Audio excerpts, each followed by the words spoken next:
이번 시간에는 남도의 서원과 향교에 대해서 말씀드리겠습니다. 서원과 향교는 우리 전통사회의 대표적인 교육기관입니다.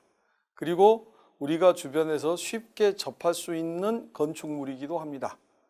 그런데 정작 우리가 서원과 향교가 갖는 의미나 또는 서원과 향교의 건축물에 어떤 의미가 있는지 잘 모르는 경우가 있습니다. 그래서 이번 시간에는 서원과 향교의 건축물들이 어떤 기능을 했으며 나아가서는 우리 사회에서 전통시대의 교육 기능 중 순기능이 무엇이고 우리가 계승해야 할 것은 무엇인지 한번 생각해 보는 시간을 갖고자 합니다.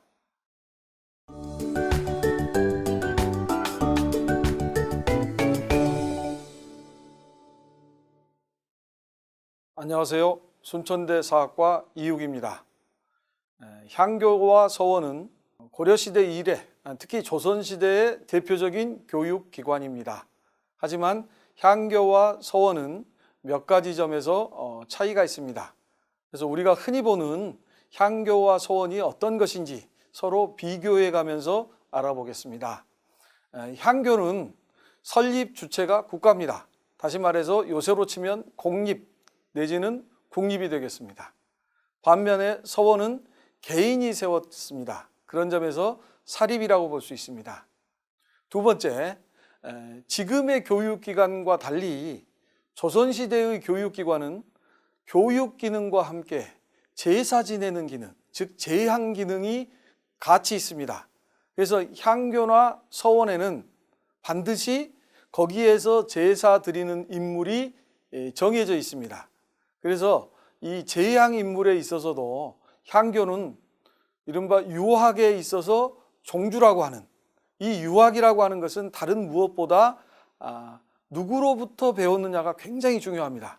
그래서 유학은 항상 그 정통이 누구냐 그리고 거기에서 벗어나는 이단은 누구냐 이것을 가르는 게 굉장히 중요합니다.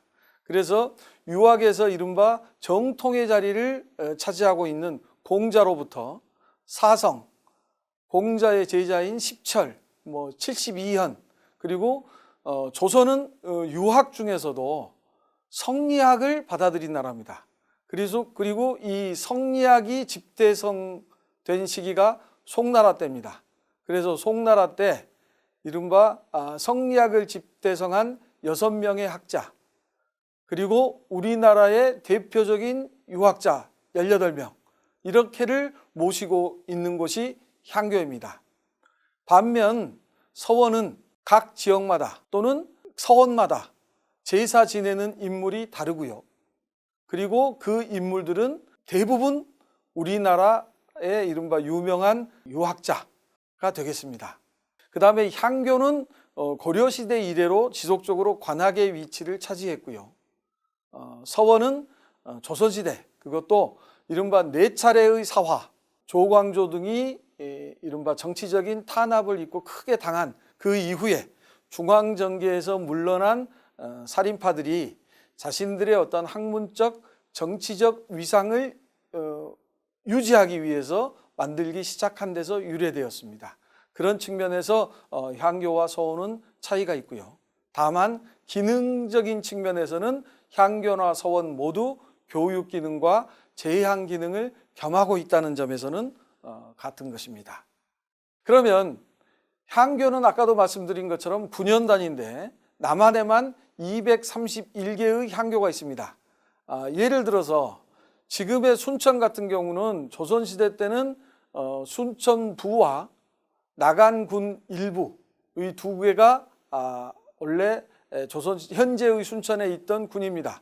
예를 들어서 화순을 예로 들어도 화순은 화순과 동복 그리고 능주 이렇게 3개의 군현이 합쳐져서 지금의 하나의 화순군이 되어 있습니다. 그러니까 지금의 군 단위로는 한 2개에서 3개 정도의 향교가 남아 있다고 보시면 됩니다. 반면에 서원은 군현에 따라서 굉장히 다양한 숫자가 남아 있습니다. 두 번째로 그러면 서원은 왜 설립되었느냐? 향교의 기능이 퇴색됩니다. 왜냐하면 아까도 말씀드렸던 것처럼 성리학이라고 하는 것은 스승이 누구냐가 굉장히 중요하고요.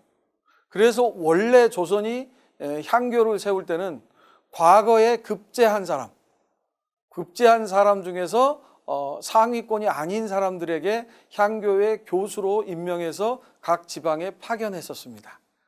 그런데 예나 지금이나 관직은 중앙관직을 선호하기 때문에 아무래도 향교 교수의 임명이 되면 좀 기피하는 경향이 있습니다. 그러다 보니까 향교의 교수로 파견되는 사람의 학문적 능력이 떨어지거나 심지어 교수가 비어있는 경우도 있습니다. 그러다 보니까 아무래도 교육 기능이 많이 퇴색됩니다. 반면에 서원의 경우는 이른바 그 지역을 대표하는 유학자들이 그곳에 머물면서 교육을 하기 때문에 이를테면 스승의 자질이 훨씬 더 뛰어나죠. 그렇기 때문에 상대적으로 서원이 아무래도 더 우위에 차지하게 됩니다. 근데 반면 그것도 약간의 미묘한 차이가 있는데요. 호남 같은 경우는 서원들이 많지만 꼭 그 정점에 향교가 자리하고 있습니다. 다시 말해서 호남 지역 같은 경우는 그 지역 사족들의 어떤 구심점이 향교가 역할을 하고요. 반면에 영남 같은 경우는 유명한 서원 중심으로 이른바 사족이 결집됩니다. 예를 들어서 영남 같은 경우는 잘 아시는 도산서원이나 또는 옥산서원이나 이런 곳이 중심이 된다면, 예를 들어서 순천 같은 경우는 많은 서원이 있습니다만은 그 많은 서원들의 어떤 그 정점에 가장 중심에 순천 향교가 자리하고 있다. 이런 점에서 또 호남과 영남의 차이가 있습니다. 두 번째로 서원은 왜 만들어졌냐면 아까도 말씀드렸던 것처럼 사림들이 세력을 결집하기 위해서 만들었다고 하는데요. 18세기 영조 정조대가 되면 중앙정계에 큰 변화가 생깁니다. 그 이전에는 중앙정계에서 관료로 활동하는 사람들이 그 근거지는 다 지방에 두고 있습니다. 그래서 지방에 근거를 두고 있고 과거에 급제해서 서울에 가서 관직 생활을 하다가 일정한 나이가 되면 은퇴해서 다시 자기의 고향으로 돌아오는 그런 구조였습니다. 근데 18세기가 되면서 이른바 과거에 급제하고 고위 관직에 오르는 것을 서울과 그 주변에 사는 사족들이 독점을 하게 됩니다. 그러면서 이른바 지방에 사는 사족들은 관직에 진출할 수 있는 기회가 현저히 줄어들게 됩니다. 그런데 우리가 조선시대에 이른바 지배계급 그러면 양반이라고 하는데, 이 양반이란 말은 잘 아시다시피 문반 플러스 무반, 그래서 두 개의 반이다 해서 양반인 거죠. 그러니까 관직 생활에 오르지 못한 사람들은 어떻게 보면 양반의 지위를 유지하기가 어려운 그런 상황이 만들어집니다. 그러다 보니까 지역사회에 사는 이른바 양반 사족들이 자신들의 기득권을 유지하고 이른바 양반으로서의 지체를 지속적으로 보존하기 위해서 결국에는 양반의 그 기준을 관직이 아니라 학문을 중심에 기준에 놓게 됩니다. 즉 그 지역에서 성리학자로 유명한 사람이 등장하게 되면 그 사람의 후손과 그 집안은 명문가가 되는 그런 구조가 되죠. 그리고 그 사람이 훌륭한 유학자라고 하는 것을 증명하는 게 뭐냐면 서원에 그 사람을 배양하느냐 못하느냐. 아까도 제가 말씀드렸지만 서원도 제사 기능이 있고 그 서원에 제사 지내는 사람은 유명한 유학자라고 했습니다. 그리고 아무나 그 서원에 그 제사를 지낼 수 있도록 들어가는 게 아니고 어떠한 서원을 만들거나 또는 이미 만들어진 서원에 그분의 그 신주가 들어가서 제사를 지내려면 그 지역 사족들이 동의를 해야 됩니다. 다시 말해서 그 지역 사족들의 어떤 공론이 형성이 되고 그걸 토대로 해야 서원에 들어갈 수가 있습니다. 그러니까 자기네 조상이 서원에 배양되느냐 배양되지 못하느냐는 결국엔 우리 집안이 명문가냐 아니냐를 가름하는 중요한 기준이 됩니다. 그래서 숙종대 이후 17, 18세기가 되면 자기네 힘으로 지역사회의 공론을 받아서 서원에 못 들어가면 자기 집안 사람하고 자기네들과 어떤 협력 관계에 있는 문중들이 힘을 합쳐서 하나의 서원을 만듭니다.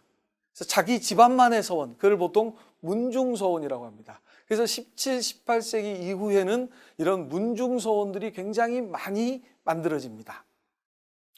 그 다음에 또 우리가 이제 서원에 대해서 알아두셔야 될 게, 보통 우리가 예를 들어서 아까도 말씀드렸던 것처럼 그 영남을 대표하는 서원은 도산서원, 그리고 호남을 대표하는 서원은 피람서원, 이렇게 서원이 붙습니다. 근데 이순신 장군을 모시는 서원들은 굉장히 많은데 그곳은 전부 다 현충산이, 충무산이 해서 사자로 끝납니다. 그러면 이 서원으로 끝나는 것과 사로 끝나는 것은 어떤 차이가 있느냐? 대체로 서원을 만들 때 어떤 식으로 만드냐면, 어떤 뛰어난 학자가 살아생전에 자기 그 거주지나 또는 근처에 하나의 서당을 세웁니다. 서당을 세워서 거기서 제자들을 교육을 합니다. 그러다가 그 스승이 돌아가셔요. 그러면 그 스승이 돌아가신 다음에 그 제자들이 우리 스승처럼 뛰어난 유학자가 이른바 어느 정도 시간이 지나면 더 이상 제사를 지내지 않게 되는 것은 있을 수가 없다 라고 해서 그 스승이 교육하던 서당 뒤에다가 그 스승을 제사 지내는 사당을 같이 지어요. 그렇게 되면 앞에는 선생이 교육하던 서당이 들어가고 뒤에는 스승을 제사 지내는 사당이 들어갑니다. 이렇게 교육 공간과 사당이 합쳐져 있을 경우에는 서원이라고 합니다. 반면에 무신, 이순신 장군은 무신이에요. 무신은 교육을 한 적이 없습니다. 그렇기 때문에 그 이순신 장군을 모시는 사당에 이순신 장군이 했던 교육 기능이 없기 때문에 이순신 장군을 모시는 곳에는 사당밖에 남아있지 않아요. 그러면 이곳에는 사가 붙습니다. 그래서 보통 우리가 무슨 사 할 때는 대체적으로 무신들의 경우는 사자가 붙습니다. 그리고 유학자들의 경우는 서원이 붙습니다. 이런 거는 그냥 상식으로 좀 알아두시고 나중에 혹시 가시면 한번 확인을 해보시면 좋겠습니다.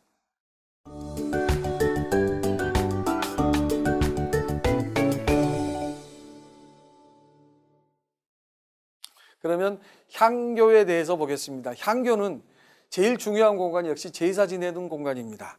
제사 지내는 공간도 원래는 두 군데로 나눠져 있어요. 대성전이라고 해서 공자의 위패와 그 다음에 공자에 못지않은 4명의 유학자가 있습니다. 뭐 자사라든가 증자라든가 맹자, 안회, 이렇게 4분은 거의 공자급으로 칩니다. 그래서 이분들을 사상이라고 하거든요. 이 4분하고 공자의 가장 뛰어난 제자 10명, 그리고 아까도 말씀드렸던 성리학을 집대성한 6명의 송나라 유학자, 이분들이 이를테면 본집에 들어가 있는 거예요. 대성전이 본집입니다. 그리고 이 공간이 좁기 때문에 곁집으로 지어놓은 게 동무와 서무예요. 그러니까 동무와 서무에 들어간 사람들은 아무래도 대성전에 모신 분들보다는 급이 좀 격이 떨어진다고 봅니다.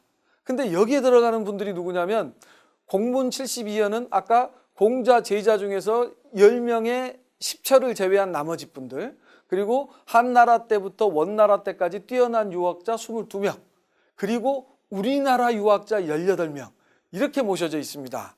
그러니까 우리나라의 유학자들은 곁집에만 사는 겁니다. 우리나라의 교육기관이고 우리나라의 관립기관인 향교인데도 불구하고 곁집에 사는 거예요. 그리고 이 향교는 이를테면 전라도에서, 조선시대 때 전라도에서 가장 큰 지방제도가 전주가 가장 큽니다. 전주에는 도지사와 지금의 도지사급인 부윤이 파견이 되죠. 그래서 전주, 나주, 그 다음에 남원, 광주, 이렇게 4곳이 가장 큽니다. 이곳에서는 아까도 말씀드렸던 그 대성전과 동무, 서무에 모시는 분들 중에서 공문 72연을 제외하고는 다 들어갑니다. 중서리에는 동서무에 동국 18연만 들어가고요. 소서리에는 동서무에 역시 동국 18연만 들어가고, 대성전에는 공자와 사성, 송조 4연만 들어갑니다. 이거는 그 지역의 어떤 위상, 분연의 위상이 작으면 작을수록 향교의 대성전과 동무, 서무의 규모도 작아집니다. 해방 이후에 근데 이러면 안 되겠다 해서 왜 우리나라 유학자들이 볏집에 사느냐 해서 공자와 사성 이런 분들과 함께 동국 18년이 대성전에 들어갑니다. 그리고 1961년에는 공문 10철과 송조 4연까지 들어갑니다. 그래서 현재 모셔지고 있는 그림이 바로 이 화면에 보이는 이 표입니다. 맨 가운데에 공자의 초상이 그려져 있고 그 옆에 이 네 분이 아까 말씀드린 그 4명의 성인입니다. 그 뒤에가 위에가 공문 10철, 그 밑에 6분이 송조 6현, 그리고 역시 맨 뒤에 뒷열에 차지하는 분들이 동국 18년입니다. 여전히 유학이라고 하는 것이 아무래도 조선이 본거지가 아니니까 이렇습니다. 보시면 왼쪽의 그 사진상 이 화면에 보이는 왼쪽이 광양향교 대성전이고요.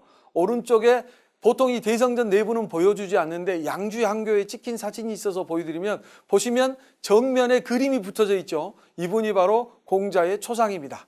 그리고 그 옆에 4개의 상이 이른바 사성의 위패고요. 그 뒤로 16분, 18분 이렇게 뒤에 붙어 있습니다. 대성전과 동서무의 위계는 보통 우리가 전자를 붙이는 것은 궁궐의 가장 높은 건축물에 전자가 붙습니다. 경복궁의 가장 중심은 근정전이에요. 그런 데만 전자가 붙고요. 이 전자가 붙은 곳에 살 수 있는 주인은, 그 건물의 주인은 국왕에게만 전자가 붙습니다. 그래서 우리가 국왕을 부를 때 뭐라고 부르죠? 전하라고 하는 이유가 바로 그겁니다. 그러니까 국왕과 국왕급, 그러니까 전하라는 이름은 국왕과 왕비, 그리고 전 왕비였던 대비에게만 전자가 붙는 거죠. 근데 향교의 경우는 이렇게 대성전이 붙는 겁니다. 그리고 행랑일 경우에는 무가 붙어요. 그래서 동무서무는 격이 낮다는 거고, 그래서 높이가 다르고요. 기둥도 대성전은 둥근 기둥입니다. 이게 더 격이 높은 겁니다. 반면에 동서무는 네모난 기둥입니다. 나중에 향교에 가시면 꼭 잊지 말고 한번 확인해 보시기 바랍니다. 자, 사진상으로 보시면 사진의 가운데 있는 건물이 대성전입니다. 높죠? 그리고 사진을 보시면 기둥이 둥근 걸 확인하실 수 있습니다. 그 밑에 낮춰져 있는 것이 바로 동무와 서무고, 일단 단청이 없죠. 두 번째는 네모난 기둥인 것을 확인할 수 있습니다. 이렇게 유교는 건축물에서도 격에 따라서 이렇게 높이를 달리게 하거나 이름을 다르게 하는 게 유학의 특징입니다. 그 다음에 교육공간은 명륜당이라고 하는 강당, 이거는 이제 교육 장소죠. 그리고 동제와 서제라고 하는 기숙사가 있습니다. 보통 동제, 서제할 때 동쪽은 절대 방향으로서의 동쪽을 말씀드리는 게 아니고, 명륜당을 등지고 앉았을 때 왼쪽을 동쪽으로 치는 겁니다. 우리 항상 다 그래요. 항상 어떤 그 벽을 기준으로 했을 때 그 벽을 등지고 봤을 때 왼쪽이 동쪽이고 오른쪽을 서쪽으로 봅니다. 그래서 동제에는 양반이 살고요. 서제에는 평민들이 삽니다. 그리고 앵내교생은 양반이고 애계교생은 평민인 경우가 많습니다. 왜 이렇게 서제에 평민들이 들어오느냐? 이때 들어오면 군대를 면제시켜 줍니다. 조선 후기에 백성들의 가장 큰 부담이 군역 부담이었거든요. 근데 향교의 학생이 되면 군역을 면제시켜 주고, 그러니까 향교에서도 재정을 유지해야 되기 때문에 이렇게 평민들을 받아들이는 경우가 있었습니다. 그 다음에 부속시설로는 이제 출입문이 있고, 그 다음에 경판고 같은 경우는 요새로 치면 도서관이다 이렇게 생각하시면 됩니다. 옛날에는 목판에다가 글자를 찍어가지고 책을 만들었기 때문에 책을 만들고 나면 그 목판이 남아있어요. 그 목판을 보존하는 곳이 경판고입니다. 그 다음에 제기고나 전사청이라고 하는 것은 아까도 말씀드렸던 것처럼 향교는 교육 기능이 중요하기 때문에 이렇게 제기고와 전사청이 있는 겁니다. 그 다음에 홍살문, 하마비. 홍살문은 신성한 공간을 상징하기 때문에 조선시대 때 교육이라는 것을 그만큼 강조했음을 알 수 있고요. 양사제는 있는 곳도 있고 없는 곳도 있습니다만은 조선 후기에 향교 교육 기능이 약해지니까 좀 그 학생들에게 여러 가지 경제적 도움을 주기 위해서 돈을 모으고 그걸 통해서 양사제라고 하는 건물을 짓기도 했습니다. 향교 건물은 우리가 그 어떤 그 지형에 따라서 앞에가 낮고 뒤에가 높으면 앞에가 교육공간, 뒤에가 제사 지내는 공간. 반면에 내리막길에다가 건물을 질 경우에는 앞에가 제사 지내는 공간, 뒤에가 공부하는 공간. 왜냐하면 향교에서 위상이 높은 곳은 제사 지내는 공간이 더 위상이 높습니다. 그렇기 때문에 항상 그 높은 곳에 제사 지내는 공간이 있는 거죠. 그러니까 그 자리 잡은 위치가 왼쪽이 높은, 이렇게 왼쪽에서 오른쪽으로 내려가는 지형에 잡으면 왼쪽에 제사 지내는 공간이 들어간다, 이렇게 생각하시면 되고요. 이거는 서원도 마찬가지입니다.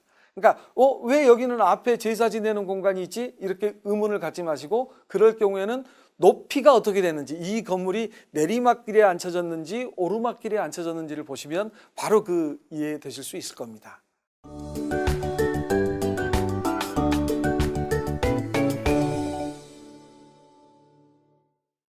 그 다음에 서원도 똑같습니다. 서원도 배의한 공간은 사당이고요.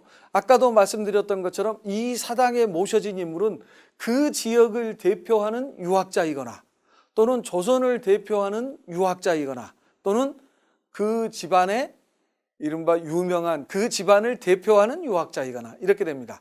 교육공간 똑같습니다. 강당이 있고요. 그 다음에 동제와 서재가 있고요. 그 다음에 부속시설로는 역시 내산문, 외산문이라는 건 이겁니다. 외산문은 교육공간으로 들어가는 제일 건분이고요. 통상적으로. 내산문은 제사 지내는 사당으로 들어가는 건물이에요.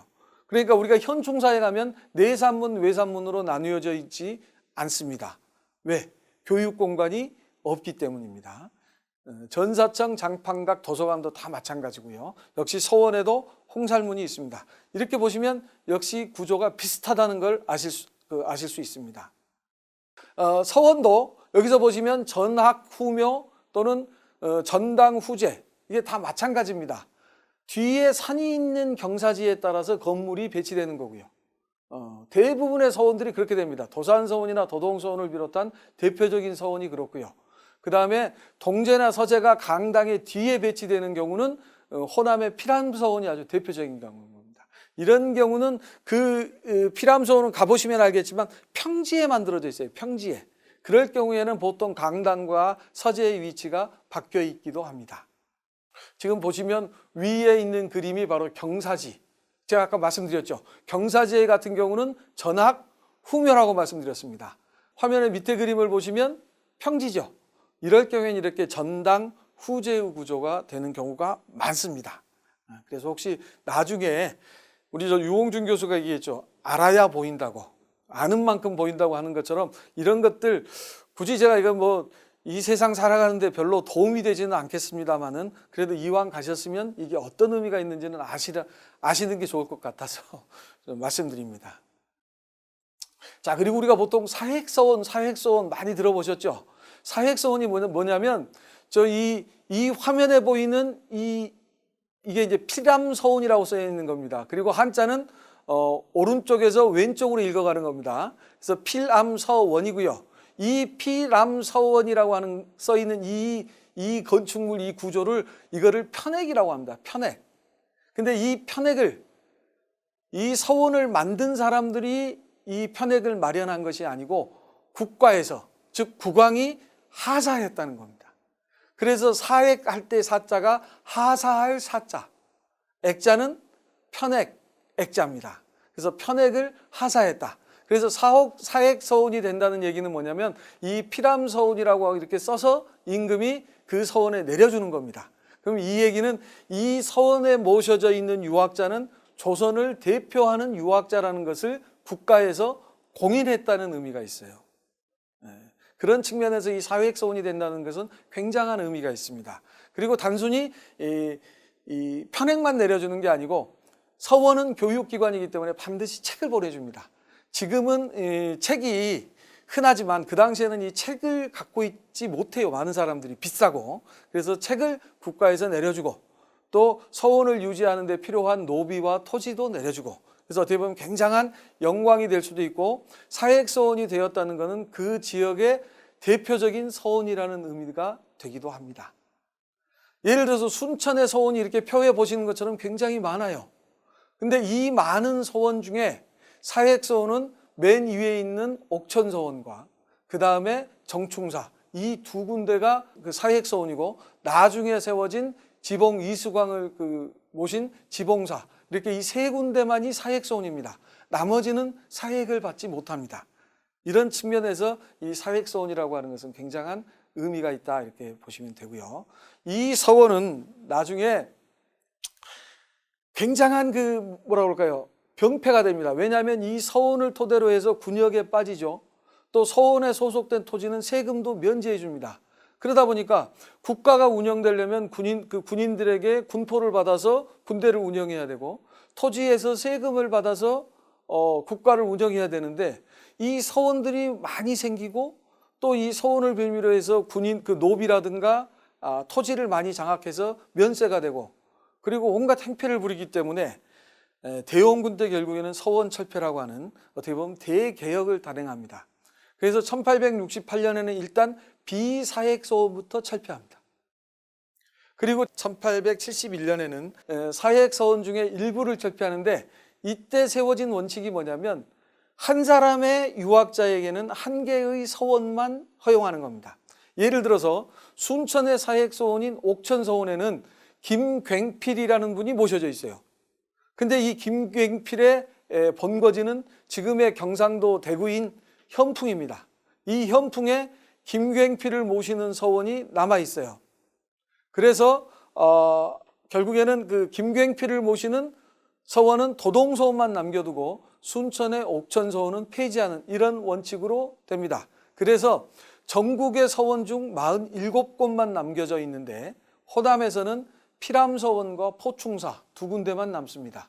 피람서원은 김인후, 이분은 호남에서 유일하게 아까 그 향교 대성전에 들어간 동국 18연 중 한 분입니다. 호남 지역 중에 유일한 분이에요. 그리고 고경명은 아시다시피 임진왜란 때 대표적인 의병장이기도 합니다. 이런 차원에서 이렇게 되어 있습니다. 사실 이 시간에 제가 서원을 하는 이유는 뭐냐면, 서원은 절대 교육 우선하지 않습니다. 서원에서 제일 중시하는 것은 품행입니다.